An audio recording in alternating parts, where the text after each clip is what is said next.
Chers amis, j'espère que vous avancez dans ce carême 2024 avec confiance, persévérance et avec joie. Je suis très heureux de vous retrouver pour parler aujourd'hui du Sacré-Cœur de Jésus.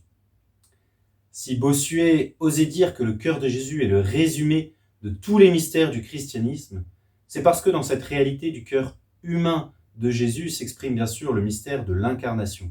Dans ce cœur transpercé par la lance, nous est révélé le mystère de notre rédemption. Mais ce cœur nous parle aussi du mystère de la Trinité, puisque ce cœur est aussi le symbole de l'amour de Jésus, qui est un amour à la fois humain et divin, un amour qui est celui du Verbe incarné, qui est éternel et qui est l'amour du Dieu trois fois saint, l'amour même de la Sainte Trinité. Nous pouvons retenir pour aujourd'hui cette belle parole de saint Augustin, « Si tu vois l'amour, tu vois la Trinité ». Oui, en contemplant le cœur de Jésus, nous contemplons l'amour avec un grand A, nous contemplons la Sainte Trinité. Alors dans ces quelques minutes qui me sont données pour cette vidéo, je vous propose de contempler avec vous le cœur de Jésus et de voir ce qu'il peut nous révéler du Dieu trois fois saint. En effet, si notre monde a sans cesse le mot amour à la bouche, il en a une vision souvent bien fade et édulcorée, quand elle n'est pas absolument tronquée.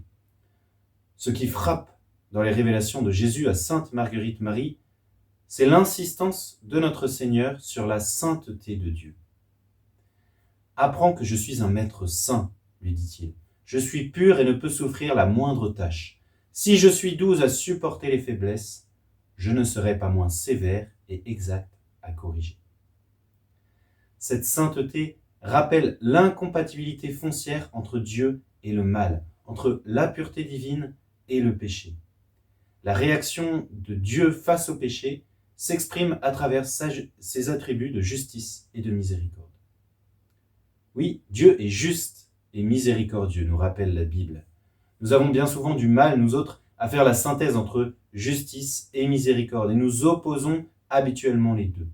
Or, en Dieu, justice et miséricorde procèdent d'un seul et même amour et s'éclairent l'un l'autre. Dieu est juste, d'une part. La justice consiste à rendre à chacun ce qui lui est dû.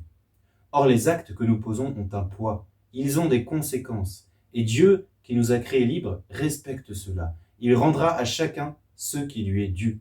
Il rétribuera chacun selon ses œuvres, nous dit l'Écriture. Or, le salaire du péché, c'est la mort, nous rappelle saint Paul. Oui, le péché est grave, si grave qu'il peut nous conduire à la damnation éternelle.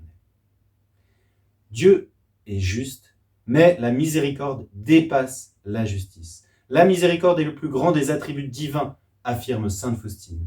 La miséricorde de Dieu ne s'oppose pas à sa justice, mais elle la précède et elle la dépasse.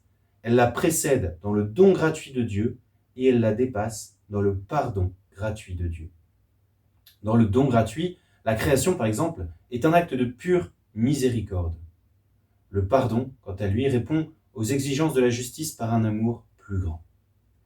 La miséricorde divine ne contredit donc jamais sa justice, mais elle la dépasse, elle l'enveloppe, pourrait-on dire.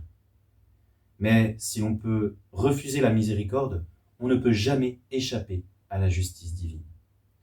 Le jugement est sans miséricorde pour qui n'a pas fait miséricorde, dit saint Jacques, mais la miséricorde se rit du jugement.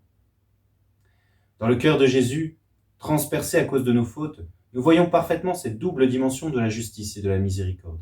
La passion de Jésus, qui porte sur lui les péchés des hommes, a répondu aux exigences de la justice.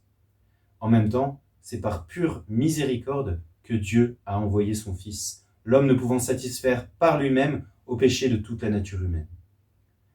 Chers amis, si nous perdons le sens de la justice divine, nous diminuons la profondeur de la miséricorde, car la justice nous révèle combien le péché est grave, et la gravité du péché, par contraste, nous montre la grandeur infinie de la miséricorde. Inversement, oublier la miséricorde, c'est risquer de rendre Dieu injuste, car la justice ne se suffit pas à elle-même. Saint Jean-Paul II affirme ainsi que la miséricorde authentique est la source de la plus profonde justice, car elle seule est capable de rendre l'homme à lui-même.